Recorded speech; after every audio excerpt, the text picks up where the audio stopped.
O segredo para escapar do mundo material, o Evangelho de Maria Madalena. O que aconteceria se descobríssemos que tudo o que nos ensinaram sobre nossa existência espiritual estivesse incompleto? E se houvesse ensinamentos profundos de Jesus que foram deliberadamente ocultados por séculos, ensinamentos que poderiam transformar completamente nossa compreensão do propósito da vida? A história que vou compartilhar hoje não é apenas uma narrativa perdida, é uma chave para a libertação espiritual que foi enterrada sob camadas de dogma e política eclesiástica. Uma revelação tão poderosa que poderia abalar os próprios fundamentos da fé convencional. Um momento de crise e incerteza. Era um tempo de profunda incerteza. A crucificação de Jesus havia devastado seus seguidores, deixando-os dispersos, amedrontados e questionando tudo o que acreditavam. O ar pesado da opressão romana pairava sobre Jerusalém, enquanto o cheiro persistente de incenso e o murmúrio de orações preenchiam os cantos escuros onde os discípulos se reuniam em segredo. Em uma pequena casa de pedra nos arredores da cidade, com janelas cobertas por tecidos grossos e a luz trêmula de lamparinas a óleo criando sombras dançantes nas paredes, um grupo de seguidores de Jesus se encontrava. O suor brilhava em suas testas, não apenas pelo calor da noite palestina, mas pelo peso da ansiedade que carregavam. O que faremos agora? Perguntou Tomé, sua voz trêmula ecoando no silêncio opressivo da sala. Nosso mestre se foi. Para onde devemos olhar em busca de orientação? O som distante passos de soldados romanos fez com que todos congelassem momentaneamente. Anos de perseguição haviam condicionado seus corpos a responderem ao medo com um instinto quase animal. André suspirou profundamente. Tínhamos tanta certeza. Ele era o Messias, o libertador prometido. Como tudo poderia terminar assim? Simão Pedro, sempre o mais vocal entre eles, bateu o punho contra a mesa de madeira desgastada. Não podemos simplesmente desistir agora. Tudo pelo que lutamos, tudo o que sacrificamos. Sua voz falhou, a emoção crua em seu rosto iluminado pelo brilho âmbar da lamparina. Foi nesse momento que a porta se abriu silenciosamente. Todos se viraram, alarmados, alguns instintivamente procurando por armas improvisadas para se defenderem. Mas era apenas uma mulher, sua silhueta recortada contra a luz prateada da lua que entrava pela abertura. Maria, disse João com alívio evidente em sua voz. Estávamos preocupados. Maria Madalena entrou na sala, fechando a porta suavemente atrás de si. Havia algo diferente nela, uma calma, uma presença que parecia incongruente com a atmosfera de desespero que dominava o ambiente. Seus olhos brilhavam com uma intensidade que capturou imediatamente a atenção de todos. Vi o Senhor, disse ela simplesmente, sua voz clara e firme cortando o silêncio como uma lâmina. As reações foram imediatas e variadas. Descrença, esperança, confusão, todas dançando nos rostos dos presentes como sombras projetadas pelas chamas vacilantes. Impossível, murmurou Tiago, balançando a cabeça. O túmulo está guardado. Os romanos. Eu o vi, repetiu Maria, sua voz agora mais forte. E ele falou comigo. Pedro se levantou, seu rosto uma máscara de ceticismo. Por que ele apareceria para você? Por que não a todos nós? Somos seus discípulos escolhidos. Maria não recuou diante do desafio em sua voz. Em vez disso, ela avançou para o centro da sala, o tecido de sua túnica farfalhando suavemente. O aroma tênue de mirra que a acompanhava trouxe memórias vívidas do túmulo, da morte que eles tentavam desesperadamente processar. Não estou aqui para disputar posição, Pedro, disse ela. Estou aqui porque tenho uma mensagem. Uma revelação que vai além de tudo o que conhecemos até agora. A revelação de Maria. O silêncio que se seguiu era quase palpável, denso como o ar antes de uma tempestade no deserto. Maria fechou os olhos por um momento, como se estivesse reunindo forças ou talvez revivendo a visão que havia experimentado. Quando os abriu novamente, havia uma clareza neles que comandava a atenção. Jesus me apareceu em uma visão, começou ela, sua voz gentil mas inabalável. Ele disse, Maria, bem-aventurada és tu, pois não vacilaste ao me ver. Onde está a mente, aí está o tesouro. As palavras pairaram no ar como incenso, provocando um silêncio contemplativo entre os discípulos. Para alguns, era difícil conceber que Jesus tivesse escolhido Maria para tal revelação privada. Para outros, havia uma ressonância inegável de verdade em suas palavras. O que mais ele disse? Perguntou João, inclinando-se para a frente com genuíno interesse. Maria olhou ao redor da sala, seus olhos encontrando brevemente cada rosto. Ele me revelou a jornada da alma, disse ela. Não uma jornada do corpo, mas uma ascensão interior que nos leva além deste mundo material. Pedro franziu o senho. Isso não soa como os ensinamentos que recebemos dele quando estava conosco. Talvez porque vocês não estavam prontos, respondeu Maria, sem hostilidade em sua voz, apenas uma calma convicção. Ou talvez porque esses ensinamentos só poderiam ser compreendidos após sua morte e ressurreição. Ela então começou a compartilhar a visão em detalhes, descrevendo como Jesus havia falado sobre a luta da alma contra os poderes que buscavam mantê-la presa ao mundo material. Sua voz assumiu um ritmo quase hipnótico enquanto descrevia esses poderes. 7 forças que representavam todos os obstáculos que enfrentamos em nossa jornada espiritual. O primeiro poder é a escuridão, explicou Maria. É o nível mais básico da ignorância, a força que nos cega para a verdade e nos mantém presos em um ciclo de confusão e medo. Os discípulos ouviam em silêncio, alguns com expressões céticas, outros completamente absortos. O ar na sala parecia vibrar com a intensidade de suas palavras. O segundo poder é o desejo, continuou ela. É a força que nos prende ao mundo material através de nossas vontades e apegos. O desejo é poderoso porque está profundamente enraizado em nossa natureza. Nossa necessidade de segurança, prazer e realização nos mantém ancorados ao reino físico. Maria fez uma pausa, observando como suas palavras afetavam seus ouvintes. Alguns, como João e Salomé, pareciam receptivos, seus rostos refletindo uma compreensão nascente. Outros, principalmente Pedro e Tomé, mantinham expressões de dúvida. O terceiro poder é a ignorância, prosseguiu. Não é apenas uma falta de conhecimento, mas uma recusa deliberada em ver a verdade. A ignorância mantém a alma em um estado de complacência, contente com um entendimento superficial e relutante em mergulhar mais profundamente. À medida que Maria continuava descrevendo os poderes, inveja, ira, preguiça e arrogância, uma imagem começou a se formar na mente dos presentes. Um caminho de ascensão, uma escalada da alma através de obstáculos que eram ao mesmo tempo universalmente reconhecíveis e profundamente pessoais. Cada poder representa uma barreira, explicou ela. E cada barreira deve ser superada não através da força ou da negação, mas através do reconhecimento e da compreensão. É um processo de libertação, de desprendimento das ilusões que nos mantém presos. Pedro, que havia permanecido inquieto durante toda a explicação, finalmente explodiu. Como podemos acreditar nisso? Ele realmente falou em particular com uma mulher, e não abertamente a nós?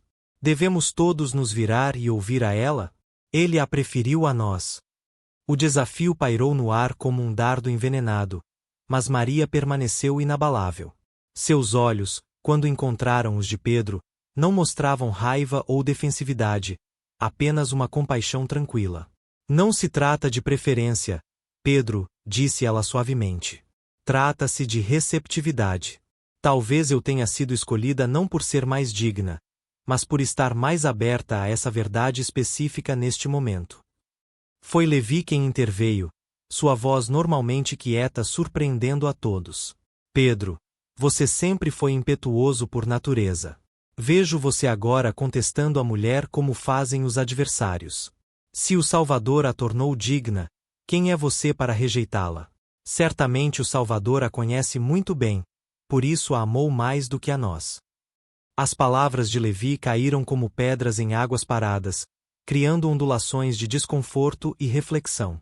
Pedro recuou, seu rosto refletindo uma luta interna entre o orgulho ferido e a possibilidade de que Maria realmente estivesse falando a verdade. O mundo material como prisão.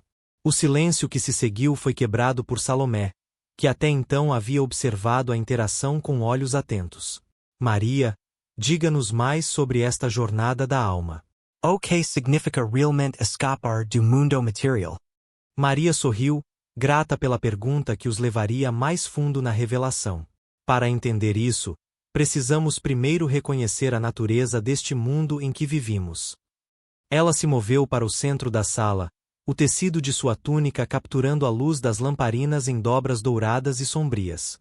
O efeito era quase teatral, como se o próprio ambiente estivesse colaborando para enfatizar a gravidade de suas palavras. O mundo que percebemos com nossos sentidos não é a realidade última, explicou ela. É uma criação imperfeita, um reino de limitações e sofrimento. Não foi criado pelo Deus verdadeiro, mas por uma entidade menor, um demiurgo que se considera o único Deus, mas é apenas o arquiteto de uma prisão. Tomé franziu o senho. Isso contradiz os ensinamentos de Moisés. A Torá nos diz que Deus criou o mundo e viu que era bom. Maria assentiu, reconhecendo a objeção. As Escrituras contêm verdades, mas são como véus. Precisamos olhar além da superfície para ver o que está realmente sendo revelado. Quando Isaías afirma no capítulo 45, versículo 7, Eu formo a luz e crio as trevas, faço a paz e crio o mal. Eu, o Senhor, faço todas estas coisas, ele está apontando para uma realidade mais complexa do que normalmente reconhecemos. Ela fez uma pausa, permitindo que suas palavras fossem absorvidas antes de continuar. O mundo material não é mau em si mesmo, esclareceu, mas é incompleto, transitório. É como uma sombra projetada pela verdadeira realidade. Nosso erro está em confundir a sombra com a substância, em acreditar que esta existência limitada é tudo o que há. À medida que Maria falava, o conceito de um mundo material como prisão começou a ganhar forma nas mentes dos ouvintes. Alguns resistiam à ideia, agarrando-se firmemente aos ensinamentos tradicionais. Outros encontravam nela uma ressonância que explicava o profundo descontentamento que haviam sentido, mesmo nos melhores momentos de suas vidas. Pense nisso, continuou Maria, sua voz suave mas insistente. Por que sentimos um anseio constante por algo mais, mesmo quando todas as nossas necessidades físicas são atendidas? Por que experimentamos momentos de transcendência que parecem nos conectar a algo além deste mundo? Esses não são apenas sentimentos aleatórios, são recordações da nossa verdadeira natureza, fagulhas divinas aprisionadas em corpos materiais. João, cujos escritos posteriores ecoariam alguns destes temas, assentiu lentamente. Jesus falou sobre estar no mundo, mas não ser do mundo. Talvez houvesse mais nessas palavras do que compreendemos inicialmente. Exatamente, respondeu Maria, seus olhos brilhando com intensidade. E quando ele disse meu reino não é deste mundo, como lemos no Evangelho de João capítulo 18, versículo 36, ele estava nos dando uma pista sobre a verdadeira natureza da realidade. Pedro, embora ainda cético, não pôde deixar de se envolver na discussão. Se este mundo é uma prisão, como você sugere, então qual é o propósito de estarmos aqui? Qual o sentido de nossa existência? Era uma pergunta profunda, uma que tocava no cerne da condição humana. Maria a considerou por um momento antes de responder. Estamos aqui para despertar, disse ela finalmente. Para reconhecer nossa verdadeira natureza como seres de luz e espírito. O propósito da existência não é a acumulação de experiências materiais ou a obediência cega a regras e rituais. É a jornada interna em direção ao autoconhecimento, onde a verdadeira salvação reside. A jornada da alma. À medida que a noite avançava, o grupo permanecia hipnotizado pelas palavras de Maria. As lamparinas precisaram ser reabastecidas com óleo, e ainda assim ninguém fez menção de partir. Havia uma qualidade quase atemporal naquele momento, como se estivessem suspensos entre mundos, entre compreensões. A jornada da alma, continuou Maria, não é uma simples passagem da vida para a morte, como muitos acreditam. É um processo complexo de purificação e ascensão. Ela descreveu como, após a morte, a alma não simplesmente flutua para o além, mas deve confrontar e superar os 7 poderes que governam o mundo material. Cada poder representa um desafio diferente que a alma deve enfrentar em sua busca pela ascensão. O primeiro poder, a escuridão, é onde a maioria das almas permanecem presas, explicou.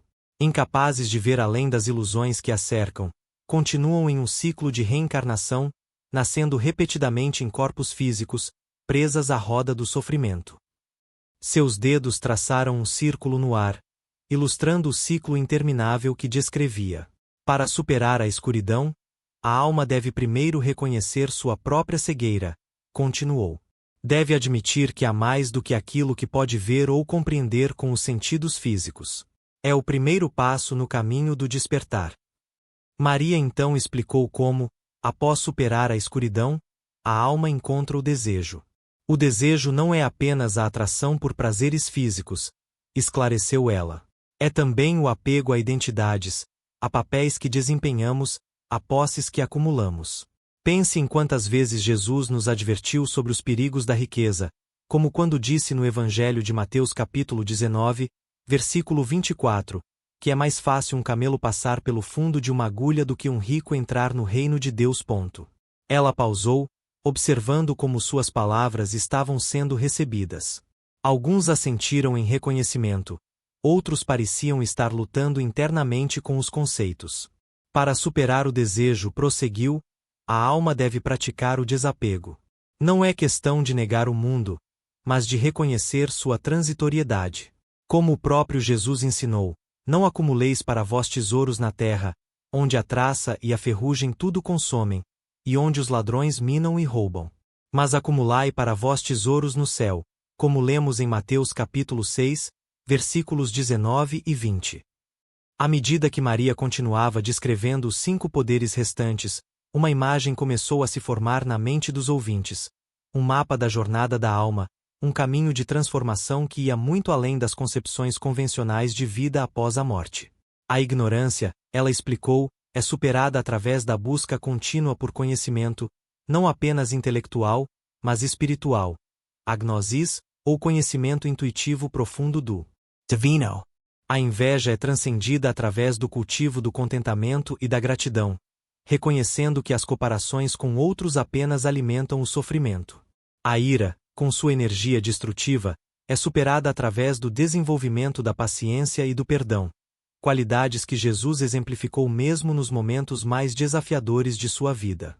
A preguiça, representando não apenas a indolência física, mas também a inércia espiritual, é vencida através do cultivo da diligência e de uma forte vontade de continuar a jornada, mesmo quando o caminho se torna difícil. Por fim, a arrogância, talvez o desafio mais sutil e perigoso, é superada através do abraço à humildade, reconhecendo que a jornada espiritual é contínua e que há sempre mais a aprender. Quando a alma supera esses 7 poderes, concluiu Maria, ela se liberta das limitações do mundo material. Não é mais atraída de volta ao ciclo de nascimento e morte, mas ascende para um estado de ser que transcende todas as dualidades e sofrimentos. Pedro, que havia permanecido pensativo durante grande parte da explicação, levantou uma questão que pesava em sua mente. Se o que você diz é verdade, então por que Jesus ensinou como viveu? Por que curou os doentes e alimentou os famintos, se o mundo material é apenas uma ilusão a ser transcendida? Era uma pergunta perspicaz, uma que tocava na aparente contradição entre o envolvimento ativo de Jesus com o mundo e a visão de transcendência que Maria descrevia. Jesus não rejeitou o mundo, respondeu ela, ele o transcendeu. Sua compaixão pelos sofredores não era uma afirmação do mundo material, mas uma expressão de seu reconhecimento de nossa unidade fundamental. Ele viu além das ilusões de separação para a verdade essencial, que somos todos manifestações da mesma energia divina. Maria olhou ao redor da sala, seus olhos encontrando cada pessoa presente. Lembrem-se de quando ele disse: o reino dos céus está dentro de vós, como registrado em Lucas capítulo 17, versículo 21. Ele não estava falando de um lugar distante, mas de uma realização interna, uma consciência que está disponível aqui e agora para aqueles que têm olhos para ver. O conhecimento suprimido. A noite havia avançado consideravelmente, e os primeiros raios do amanhecer começavam a filtrar-se pelas frestas das janelas cobertas. O grupo estava exausto, mas energizado pelas revelações que haviam sido compartilhadas. Havia uma sensação palpável de que algo significativo havia ocorrido. Um véu havia sido levantado, oferecendo um vislumbre de um entendimento mais profundo. Por que Jesus não compartilhou esses ensinamentos abertamente com todos? Perguntou André, sua voz refletindo uma mistura de admiração e confusão. Maria sorriu com compreensão. Ele compartilhou o que cada pessoa estava pronta para receber. Lembrem-se de suas palavras: tenho ainda muito que vos dizer, mas vós não o podeis suportar agora, como registrado no Evangelho de João capítulo 16, versículo 12. Ela fez uma pausa, permitindo que suas palavras fossem absorvidas antes de continuar. Alguns ensinamentos são como sementes que precisam do solo certo para florescer, explicou. Se forem plantadas prematuramente, ou em terreno não preparado, podem não germinar ou podem ser distorcidas em seu crescimento. Tomé franziu o senho, ainda lutando com as implicações do que havia sido revelado. Mas se estes ensinamentos são tão cruciais para nossa salvação, por que mantê-los em segredo? Não é questão de segredo, respondeu Maria, mas de prontidão. Jesus falou muitas vezes em parábolas, dizendo: quem tem ouvidos para ouvir, ouça. Ele sabia que nem todos estariam prontos para compreender as verdades mais profundas no mesmo momento. Pedro, que havia estado em silêncio por algum tempo, finalmente falou. Sua voz estava mais suave agora, refletindo uma luta interna que começava a dar lugar a uma nova compreensão. Temo que estes ensinamentos possam ser mal interpretados, disse ele. Que possam levar as pessoas a abandonar a fé que conhecemos, as tradições que nos sustentaram. Era uma preocupação legítima, uma que ecoaria através dos séculos à medida que diferentes interpretações dos ensinamentos de Jesus se desenvolveriam, frequentemente em conflito umas com as outras. A tradição tem seu lugar, respondeu Maria gentilmente. Ela proporciona estrutura e continuidade. Mas quando a tradição se torna um fim em si mesma, quando se fossiliza em dogma rígido, ela pode se tornar outro tipo de prisão. Ela olhou diretamente para Pedro, seus olhos refletindo tanto compaixão quanto determinação. Não estou sugerindo que abandonemos tudo o que conhecemos, mas que aprofundemos nossa compreensão, que olhemos além da superfície para a verdade essencial que sustenta todas as tradições autênticas. A tensão no rosto de Pedro começou a relaxar ligeiramente.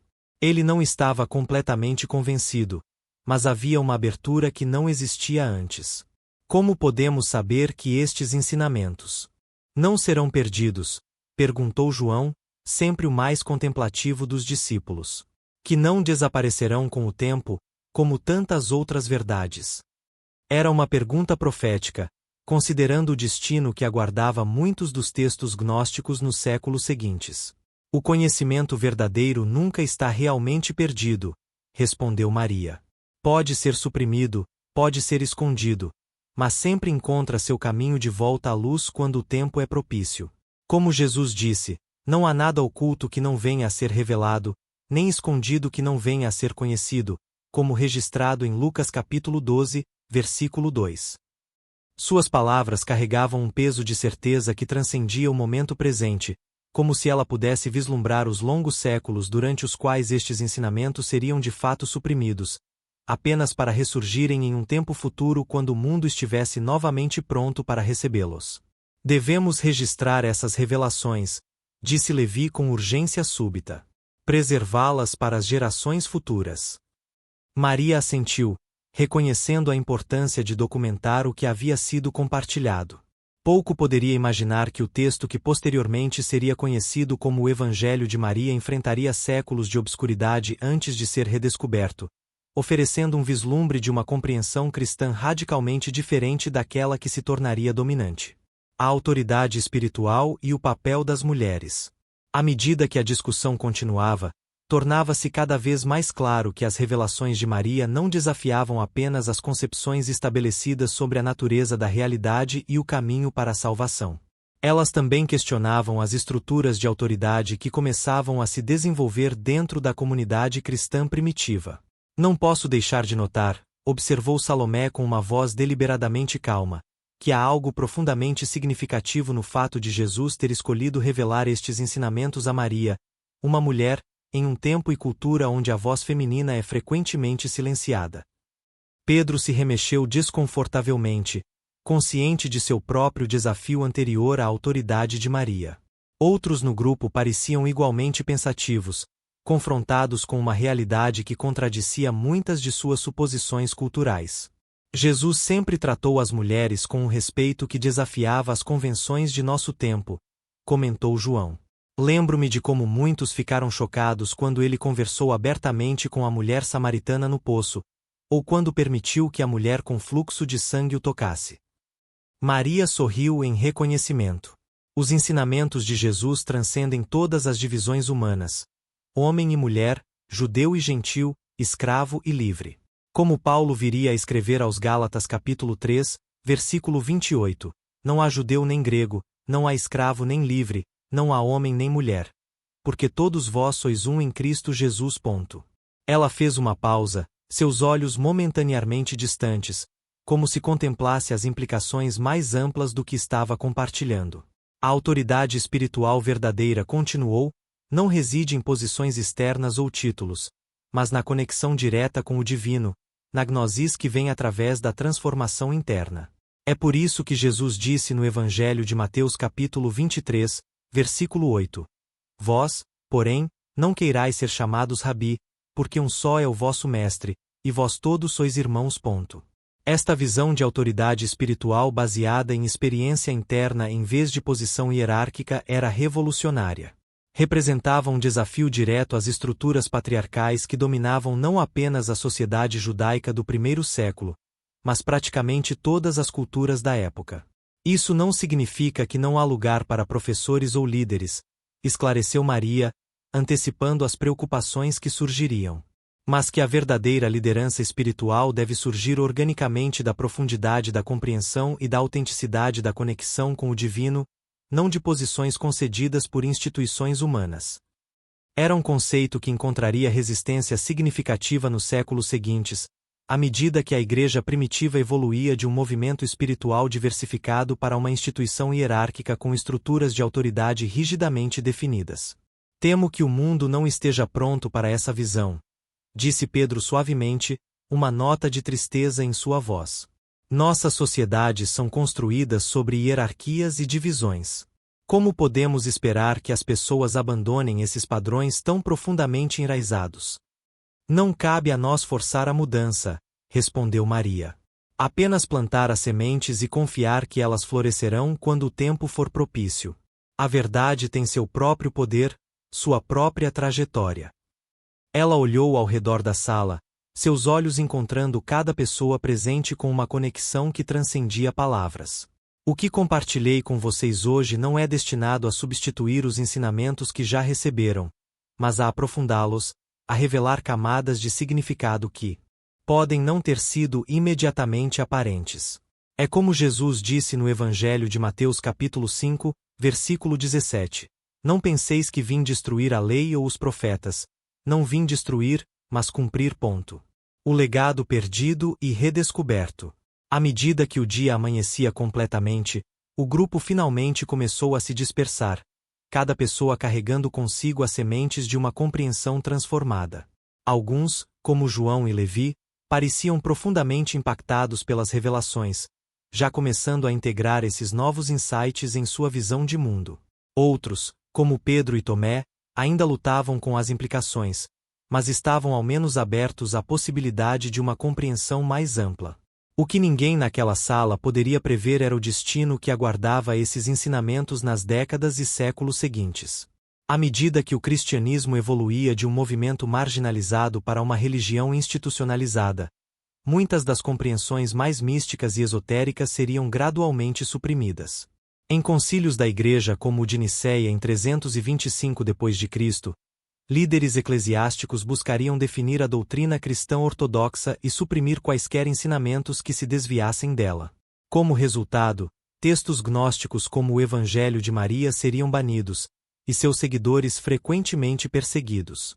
Esses ensinamentos, que ofereciam uma visão da salvação através do autoconhecimento em vez da obediência institucional, representavam uma ameaça às estruturas de poder que se desenvolviam dentro da Igreja primitiva. A ênfase gnóstica na autoridade espiritual interna minava a necessidade de intermediários, fossem eles sacerdotes, apóstolos ou mesmo doutrinas estabelecidas. Por quase 16 séculos, essas visões alternativas do cristianismo primitivo permaneceriam largamente desconhecidas, enterradas sob camadas de ortodoxia e esquecimento. Mas em 1945, uma descoberta notável traria essas vozes perdidas de volta à luz. Em uma pequena cidade egípcia chamada Nag Hammadi, uma coleção de manuscritos antigos foi desenterrada.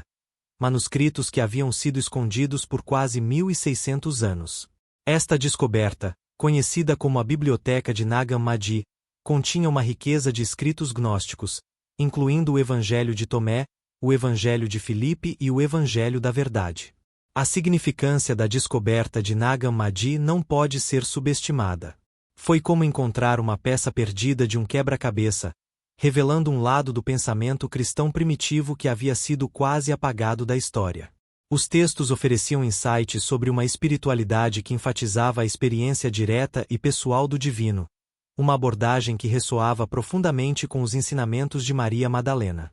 Um dos aspectos mais marcantes desses textos gnósticos é sua ênfase na gnosis, a palavra grega para conhecimento. Mas não se trata de qualquer conhecimento, é uma compreensão profunda e intuitiva do divino dentro de si mesmo. O Evangelho de Tomé, por exemplo, começa com as palavras: quem encontrar a interpretação destas palavras não provará a morte. Esta ideia de iluminação espiritual através do autoconhecimento é um tema que percorre muitos textos gnósticos, incluindo o Evangelho de Maria.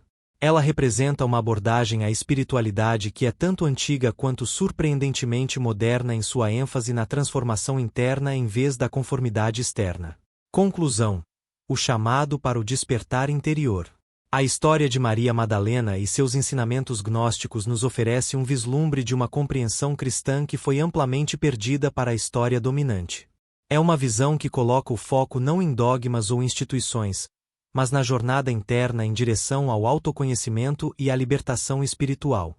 Em um mundo cada vez mais marcado por divisões e conflitos, onde as religiões frequentemente se tornam ferramentas de separação em vez de unificação, os ensinamentos de Maria nos convidam a olhar mais profundamente, a buscar a verdade essencial que transcende todas as barreiras humanas.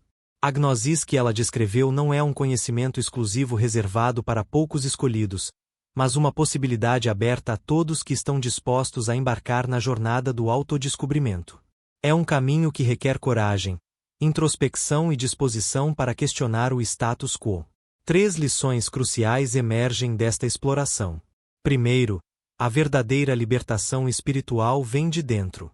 Nenhuma autoridade externa, por mais benevolente que seja, pode nos conceder a iluminação que vem do autoconhecimento genuíno. Segundo, o mundo material não é inerentemente mau, mas é incompleto, um reflexo parcial de uma realidade mais profunda que só pode ser acessada através de um despertar interior. Terceiro, as divisões que criamos entre nós, sejam elas baseadas em gênero, religião, nacionalidade ou qualquer outra categoria, são ilusões que obscurecem nossa unidade fundamental como expressões da mesma energia divina. Estas lições nos convidam a considerar algumas perguntas provocativas. Se nossa verdadeira natureza é divina, por que nos identificamos tão fortemente com nossas limitações e sofrimentos? Como seria viver com a consciência constante de que o mundo que percebemos é apenas a superfície de uma realidade muito mais profunda? O que aconteceria se buscássemos a autoridade espiritual dentro de nós mesmos, em vez de procurá-la em fontes externas? A jornada que Maria Madalena descreveu não é apenas uma relíquia histórica, mas um convite atemporal para despertar. Em suas próprias palavras, ecoando através dos séculos, onde está a mente, aí está o tesouro. Convido você a contemplar essas verdades antigas em sua própria vida. Como elas poderiam transformar sua compreensão de si mesmo e do mundo ao seu redor? Que aspectos de sua existência poderiam ser iluminados por esta perspectiva? Obrigado por acompanhar esta exploração do profundo legado de Maria Madalena. Se este conteúdo ressoou com você, deixe seu comentário compartilhando suas reflexões pessoais sobre esses ensinamentos. Como eles se relacionam com sua própria jornada espiritual? Quais insights provocaram em você? E não se esqueça de se inscrever no canal Historias da Bíblia para mais explorações das dimensões ocultas e transformadoras das narrativas sagradas. Juntos, podemos redescobrir as verdades atemporais que têm o poder de libertar não apenas nossas mentes, mas nossas almas.